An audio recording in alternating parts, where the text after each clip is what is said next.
సభాధ్యక్షులు ఉప్పాల రాము గారు, అలాగే మా ఇంటి ఆడబిడ్డ నా కూతురు సమానరాలు ఉప్పాల హారిక గారు, అలాగే పెద్దలు సింహాది రమేష్ గారు, చక్రవర్తి గారు, పేర్ని కృష్ణమూర్తి గారు, ఇప్పటికి వరకు మనం పిలవంగానే వచ్చి మన్ని అమ్మాయిని ఓదార్చడానికి వచ్చినటువంటి వనిత గారు కానీ, లేదా కళ్యాణి గారు కానీ, లేదా రాష్ట్రంలోని వివిధ జిల్లాల నుంచి వచ్చినటువంటి మహిళా కాంగ్రెస్, వైఎస్ఆర్ కాంగ్రెస్ పార్టీ మహిళా విభాగం బాధ్యులకి చాలామంది రీజనల్ ప్రెసిడెంట్లు వచ్చారు, అలాగే మేయర్లు వచ్చారు, విజయవాడ మేయర్ గారు వచ్చారు, మచిలీపట్నం మేయర్ గారు వచ్చారు, ఇంకా వస్తూనే ఉన్నారు. వైఎస్ఆర్ కాంగ్రెస్ పార్టీ కుటుంబం అంతా కూడా నీకు అండగా ఉంటుంది అని చెప్పని హారిక గారికి ధైర్యం చెప్పడం కోసం రాష్ట్రంలో ఉన్నటువంటి వైఎస్ఆర్ పార్టీ ప్రతి ఒక్కళ్ళు కూడా వచ్చి మీ పెడనొచ్చి ఆవిడకి ధైర్యం చెప్పేటువంటి రోజు నిత్యం జరుగుతూనే ఉంటాయని చెప్తూ, అట్లాగే వేదిక మీద ఆశీనులైనటువంటి వైఎస్ఆర్ కాంగ్రెస్ పార్టీ నాయకులకి మరి ప్రత్యేకించి నా ముందు కూర్చున్నటువంటి జగన్మోహన్ రెడ్డి గారి కుటుంబ సభ్యులందరికీ కూడా నా హృదయపూర్వక నమస్కారాలు తెలియజేసుకుంటూ, బహుశా 8వ తారీఖు అనుకుంటా పామర్లో మీటింగ్ జరిగింది. 8వ తారీఖు సాయంత్రం, క్షమించాలి, పార్లమెంటు వైఎస్ఆర్ కాంగ్రెస్ పార్టీ మచిలీపట్నం పార్లమెంట్ అబ్జర్వర్గా జగన్మోహన్ రెడ్డి గారి తరఫున పార్టీని ఇక్కడ బాధ్యతలు చూస్తున్నటువంటి జట్టి గురునాథరావు గారు కూడా వేదిక మీద ఉన్నారు. వారికి కూడా నా నమస్సుమాంజలి తెలియజేసుకుంటూ, అలాగే 8వ తారీఖున మధ్యాహ్నం పామరు ఇవాళ ఎలా అయితే పెడల్లో జరుపుకుంటున్నామో 13వ తారీఖున 8వ తారీఖున పామరులో మీటింగ్ జరిగింది. ఆ మీటింగ్లో నేను చాలా సుదీర్ఘ ఉపన్యాసం ఇచ్చాను. ఎవరిని, ఏ వైఎస్ఆర్ కాంగ్రెస్ పార్టీ కార్యకర్తని రప్ప అని అనద్దు, అనద్దు, అది సభ్యత సంస్కారం కాదు, అనబాకండి అని చెప్తూ, ఎందుకు అనాలయ్యా? మనకి కష్టం కలిగించాడు ఎవడన్నా, అవమానం కలిగించాడు ఎవడన్నా, దుఃఖం కలిగించాడు ఎవడన్నా, మన ఆస్తుల్ని ధ్వంసం చేశాడు ఎవడన్నా, మన నిలువు నీడ లేకుండా ఎవడన్నా మన ఇల్లు బద్దలు కొట్టాడు, అట్టు పెట్టిన వాడికి 10 అట్టులు పెడదాం, దానికి నోటితో చెప్పక్కర్లేదు, చేసే రోజు చేద్దాము అని చెప్పాను. నేను ఎవడన్నా నరకమని చెప్పానా? 8వ తారీఖు మాట్లాడితే 12వ తారీఖున తెలుగుదేశం ప్రభుత్వం దాంట్లో ఆ వీడియోలో చిన్న మొక్క కట్ చేసి దాన్ని వాళ్ళు డబ్బులు ఇచ్చి పోషించేటువంటి ఛానల్స్ అన్నిట్లో పొద్దున్నుంచి రాత్రి దాకా నా బొమ్మ వేసుకుని ఆనందపడ్డారు. పొద్దున చర్చలు, మధ్యాహ్నం చర్చలు, రాత్రికి చర్చలు. తెలుగుదేశం పార్టీ కార్యకర్తలతో రాష్ట్రంలోని మహిళలే కాదంట్లా, కాదే పచ్చ మహిళలతో నన్ను తిట్టించి రాష్ట్రంలోని మహిళలంతా కూడా ఆ పేరునాని మీద అగ్గి మీద గుగ్గిలం అవుతున్నారు. ఆయన బూతులు తిడతాను, బూతులు తిడితే నన్ను బూతులు తిట్టించి పెడతాం.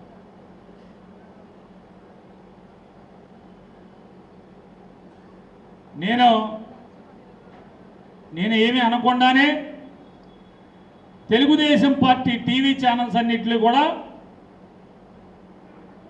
నేను తల నరకం అన్నానని, చీకట్లో నరికేసేయండి అని చెప్పి అన్నానని చేస్తున్నారు కదా. రండి కైలానీల్ గారు, స్కూల్కి లేటుగా వచ్చారా?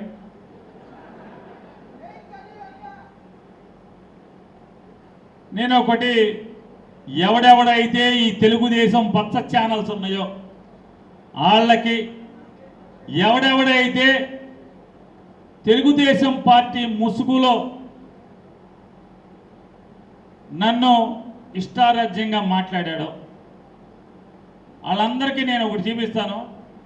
ఒక్కసారి బాబు ఇయ్యి నాన్న ఇవన్నీ ఒక్కసారి ఏమై వేస్తున్నావా?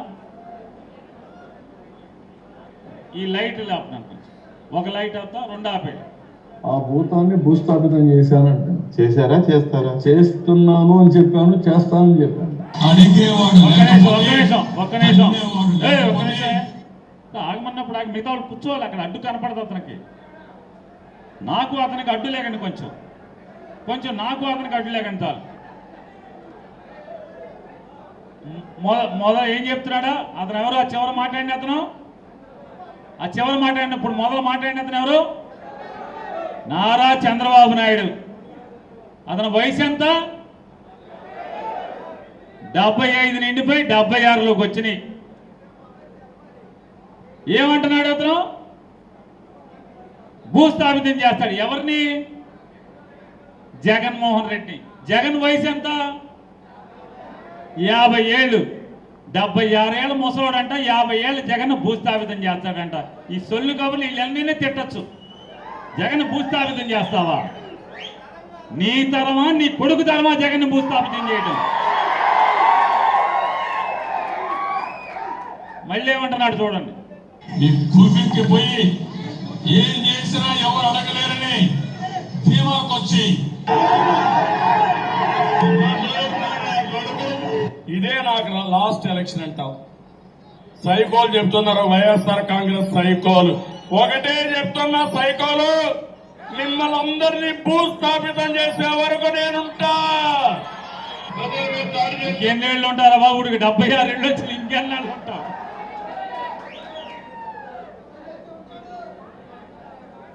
కాదు, సైకోలు అంట. దీనికి ముందు వీడియో చూశారు కదా, ఎవడా గుడివాడలో ఆ రకంగా ఆడపిల్లని అవమానపరిచి పచ్చి బూతులు తిట్టి కారు బద్దలు కొట్టి చంపటానికి ప్రయత్నం చేసిన వాళ్ళని సైకోలు అంటారా? మన్ని సైకోలు అంటారా? సైకోలందరూ మీరైతే ఇవాళ సైకోలు రాజ్యం వెళ్తుంటే ఈ రకంగా మాట్లాడతారు. మళ్ళీ ఇంక మిగతా అయినా ప్రతిపక్షాలపై దాడి చేస్తున్నావు, ప్రజాస్వామ్యంపై దాడి చేస్తున్నావు. అందుకే వార్నింగ్ ఇస్తున్నా, నిన్ను భూస్థాపితం చేస్తా.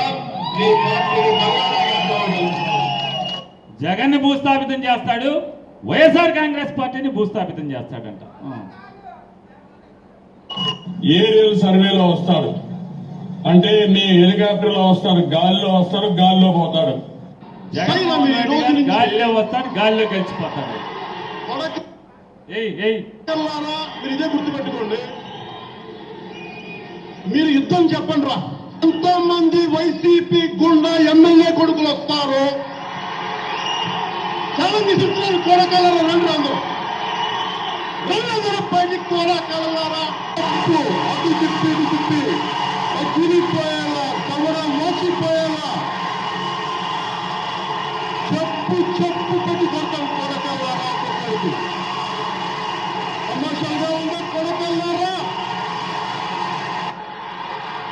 తప్పు తీసుకొని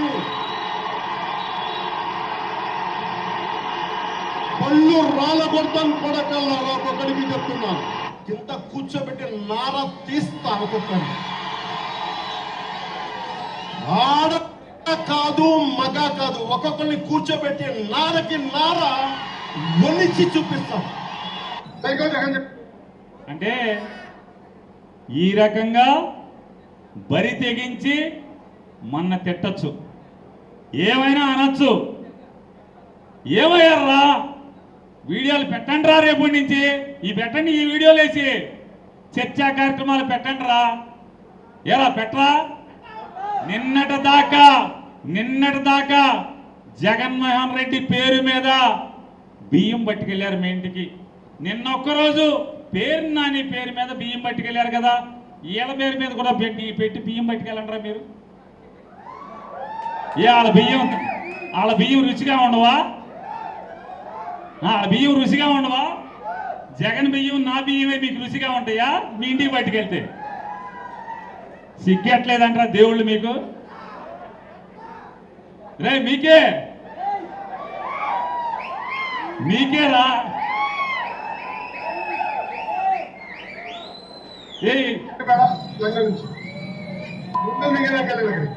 అయ్యా, మనం సైకోకి భయపడే బ్యాచ్ కాదు, ఆ సైకోలకి తోలు తీసే బ్యాచ్. వచ్చేది మేమే. కడ్రాయర్ తో గుడివాడలో ఊరేగింపు చేపించే బాధ్యత ఈ లోకేష్ తీసుకుంటారు. ఒక్క నిమిషం ఆగాలి. అతనేమంటాడు?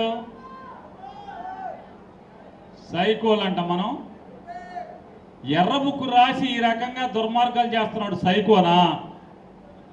జనానికి గొప్పగా పరిపాలించినాడు జగన్మోహన్ రెడ్డి సైకోనా? ఎవడు సైకో?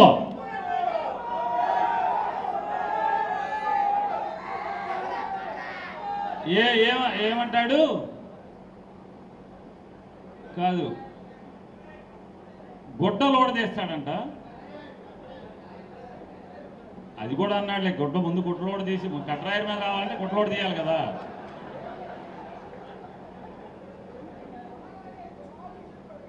ఇంకోటి లేదు, ఇంకోటి కూడా అన్నాడు, మేము గెలిచిన తర్వాత గన్నవరం వంశీని ఉచ్చపోయిస్తాను అని చెప్పాడు. పోనీ జగన్మోహన్ రెడ్డి గారు దిగిపోయిన కాడి నుంచి ఇప్పుడు అన్నోడు వాళ్ళ నాన్న ఎక్కిన కాడి నుంచి వంశీ పోనీ హైదరాబాద్లో ఉన్నాడు అనుకోండి, 5 నెలలు బెజవాడ జైల్లో ఉన్నాడుగా. రోజు వెళ్ళి పోయించావా జైల్లోకి వెళ్ళి? 5 నెలలు రోజుకి వెళ్ళి జైల్లోకి వెళ్ళి పోయించావా అని అడుగుతున్నా. ఎందుకు పోయించలా? మాట మీద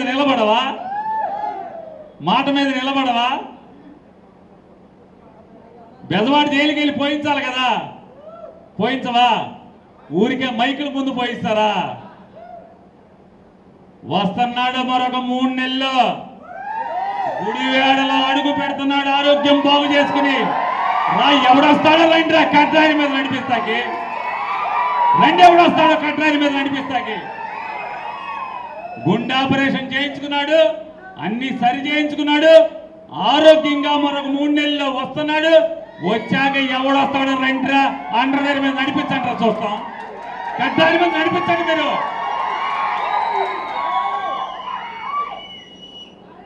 తర్వాత ఇంకో ముసలినాయాలు వచ్చాడు, ఆడేం మాట్లాడు చూడండి. డబ్బుగా అమ్ముడు పోయినాడు లేడు, ఆ డబ్బు పవర్ స్టిల్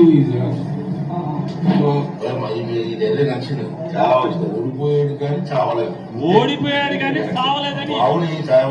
ఆడికి 80 ఏళ్ళు వచ్చినా ఆడి ఇంకా సావలేదు. ఆయన పాత్రుడు గాడు. తర్వాత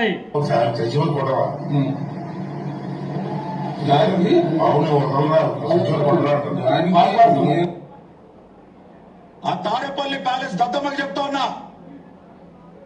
అరే బోసడీకే నీకు దమ్ముంటే తెలంగాణ పోలీసులకి ఎవరో నోటీసు, నువ్వు తమిళనాడు పోలీసులకి ఇవ్వ నోటీసు, యూపీ పోలీసులకి ఇవ్వ నోటీసు, గుజరాత్ పోలీసులకి ఇవ్వ నోటీసు, నీ గుంటూరు ఎస్పీకి ఎవరో బోసడీకే నోటీసులు. ఏంట్రా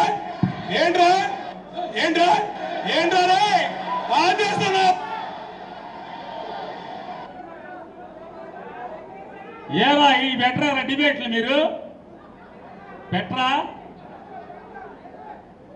ఈ డిబేట్లు పెట్టరా అంటున్నా.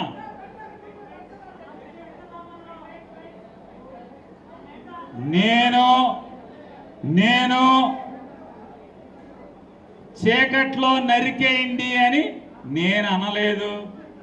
అరే నేను అనాలంటే పట్ట పగలే చేసేయమని చెప్తారా? నేను అనలేదురా. అనాలంటే అరే పట్ట పగలే చేసేయండి రా అని చెప్తారా? నేను అనలా. అరే అననురా, నా సంస్కారం కాదది. ఇకపోతే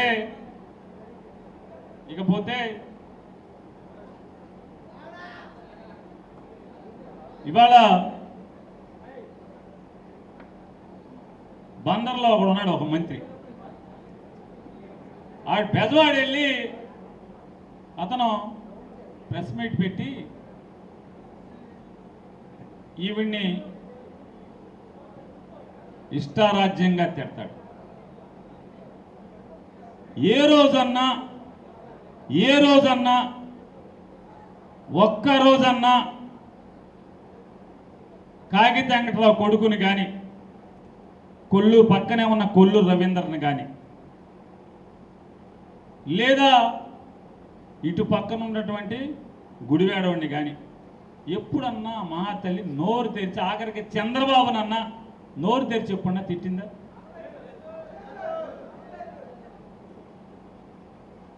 అటువంటి సాధ్వీమణి, అటువంటి విద్యాధికురాలు, ఒక వెనుకబడిన తరగతుల కులంలో పుట్టి ఈ కృష్ణా జిల్లాల పరిషత్కి అధ్యక్షురాలుగా పనిచేస్తున్నటువంటి ఆవిని, ఒక ఉన్నతమైన స్థానంలో ఉన్నటువంటి ఆవిని కించిపరుస్తూ మాట్లాడుతూ దిక్కుమాలిన నీ మంత్రి పదవి కాపాడుకోవడం కోసం నువ్వు ఎన్ని ఇట్లాంటి సాధ్వీమణి లాంటి ఆడబొడుచుల్ని ఎంతమందిని నువ్వు తిట్టినా,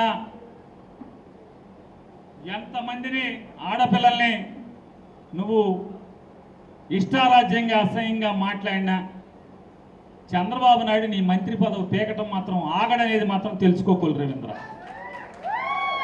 రోజులు లెక్కెట్టుకోమని మొన్నే కదా నీకు చెప్పాడు చంద్రబాబు నాయుడు. మన క్యాబినెట్లో చెప్పాడా లేదా? ఆంధ్రజ్యోతి రాధాకృష్ణ రాశాడా లేదా? లెక్కెట్టుకో.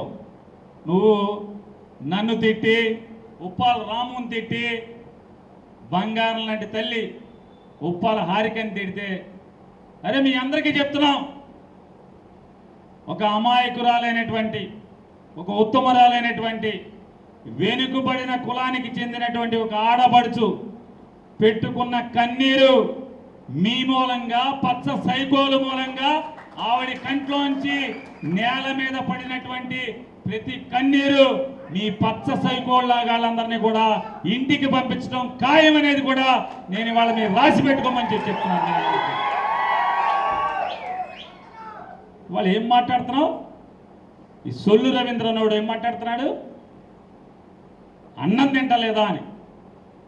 ఓ రవీంద్ర, మేమందరం ఉప్పాల హారిక, రాము, మేము ఇక్కడ కూర్చున్నటువంటి ప్రతి జగన్ కుటుంబ సభ్యుడు అన్నమే తింటున్నావు రా బాబు, అన్నమే తింటున్నావు. కానీ నీ బతుకు నువ్వు అన్నం తింటల్లా, బ్రాందీ షాపులో పావలా వాటాలు తింటున్నావు. ప్రతి బెల్ట్ షాపులో సీసాకి రూపాయి తింటున్నావు. సీసాకి బెల్ట్ షాపులో అమ్మి సీసా మీద బ్రాందీ బుడ్డి మీద రూపాయి తింటున్నావు. ఇదొక్కటే కాదు, బందరు సముద్రం మొత్తంలో ఉన్నటువంటి సముద్రపు మట్టి అంతా తింటున్నావు. లంకపల్లి రేవులో ఉన్న గండ్రెసగంతా తింటున్నావు. నువ్వు అన్నం తింటల్లా. తోట్ల వల్లూరు రేవులో గండ్రెసగంతా తింటున్నావు. నువ్వు అన్నం తింటల్లా. చేపల మార్కెట్లో నీ సొంత అన్న కొడుకుల్ని మోసం చేసి ఆ స్థలం తినేశావు. అన్నం తింటల్లా నువ్వు నీ ఆ స్థలాన్ని, అలాగే ఒక అమాయకుడైనటువంటి పిచ్చి కాపోడి స్థలాన్ని దొబ్బేసి, లంకిశెట్టి వాళ్ళ స్థలం దొబ్బేసి, ఆ నీ అన్న స్థలం లంకిశెట్టి స్థలంలో మెగా కృష్ణారెడ్డి పోర్టు కడుతున్న సిమెంటు కాంక్రీటు తినేసి నువ్వు డాబా పెద్ద కాంప్లెక్స్ అంటున్నావు. నువ్వు అన్నం తింటల్లా. బందరకోటలో ఉప్పుడికి 9.5 ఎకరాలు, ఎకరం 2 కోట్లు పెట్టి కొని ఐస్ ఫ్యాక్టరీ కడుతున్నావు. అన్నం తింటల్లా, ఐస్ ఫ్యాక్టరీ తినేసావు. నువ్వు అక్కడ అన్నం తినకుండా ఇంకొక ఫ్యాక్టరీ కడుతున్నావు. నువ్వు అన్నం తినకుండా స్థలాలు, వ్యాపారాలు, కోట్లు నోట్లు తింటున్నావు. అన్నం తింటల్లా కొల్లు రవీంద్ర. మేము ఇక్కడ కూర్చున్న ప్రతి ఒక్కడు నికార్సిగా అన్నమే తింటున్నాం, వండుకు తింటున్నాం. కానీ నువ్వు అన్నమే తింటున్నావు. అరే నీది దిక్కుమాలిన బతుకురా. అన్నం తినలేకపోతున్నావు, డబ్బే తింటున్నావు, లేదా మెగా కృష్ణారెడ్డి కాంక్రీట్ తింటున్నావు. బ్రాందీ షాపుల్లో పావులా వాటా తింటున్నావు, బ్రాందీ షాపుల మీద లైసెన్స్ ఇచ్చి డబ్బులు తింటున్నావు, గవర్నమెంట్ కొనే ప్రతి సీసా మీద సారా సీసా మీద డబ్బు తింటున్నావు. నువ్వు అన్నం తింటల్లా, నువ్వు బెజవాళ్ళలో నువ్వు ఏం కొంటున్నావో, స్థలాలు కొట్టి తింటున్నావో అన్నీ తింటున్నావు. నేను ఒకటే నిన్ను అడుగుతున్నా, నువ్వు అన్నం తింటలేదనే దానికి, నువ్వు అన్నం తింటలా ఏం తింటున్నావు అనే దానికి నేను ఇప్పుడే ఒకటే అడుగుతున్నా. 2024 మే మాసంలో ఎన్నికల కమిషన్కి ఇచ్చినటువంటి నీ అఫిడవిట్లో నువ్వు నీ శ్రీమతి కలిసి నీ సంవత్సర ఆదాయం, ఇప్పటి వరకు నీ ఆస్తుల విలువ, సంవత్సర ఆదాయం ఎంత ఇచ్చావు? ₹1 కోటి కూడా లేదు కదా. ఎన్నికల కమిషన్కి ఇచ్చినటువంటి అఫిడవిట్లో ఎన్ని లక్షలు ఉంది? ఎన్నికలు అయిపోయినాయి, 100 రోజులైనాయి.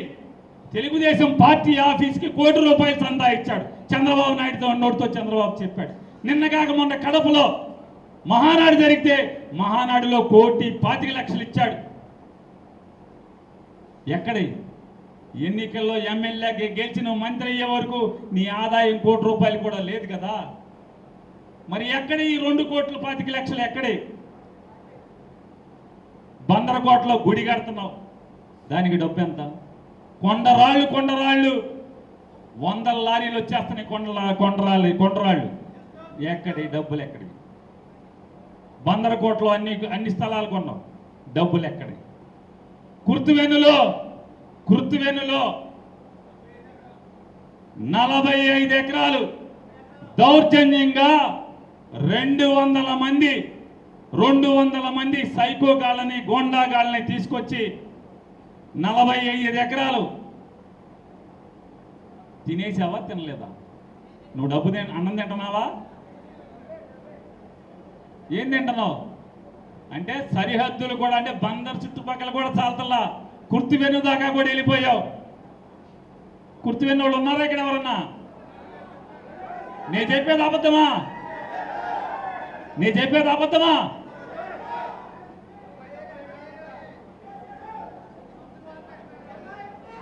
ఇవాళ రాబోయే రోజుల్లో నువ్వు అన్నం మానేసి తింటున్నటువంటి ప్రతిదీ లెక్కెట్టి ఖచ్చితంగా ఈ సమాజానికి, ఈ ప్రపంచానికి ఇవాళ నీ గురించి చూపిస్తున్న నీ టీవీ ఛానల్స్కి ప్రతి ఒక్కడికి ఛాలెంజ్ చేసి చెప్తున్నా.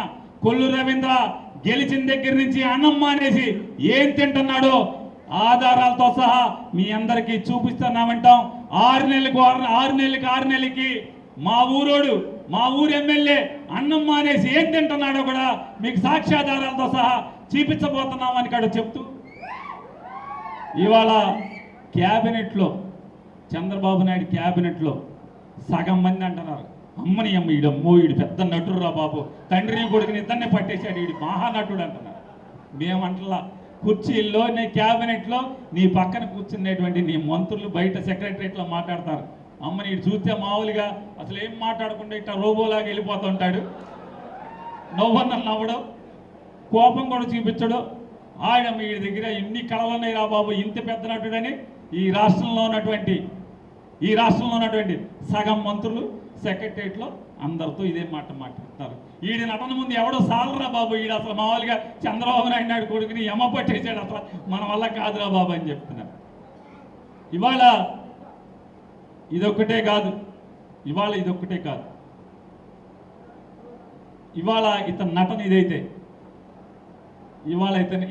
ఇదైతే, ఇంకా రాబోయే రోజుల్లో చెప్పుకోవాల్సినవి చాలా ఉన్నాయని చెప్తూ మనందరం ఎదురు చూస్తున్నాం. మన ఆడపడుచు తనకు జరిగిన అవమానం గురించి, తనకి ఏ రకంగా మానసికంగా కుంగదీసి ఇవాళ ఎన్ని తప్పుడు మాటలు మాట్లాడినటువంటి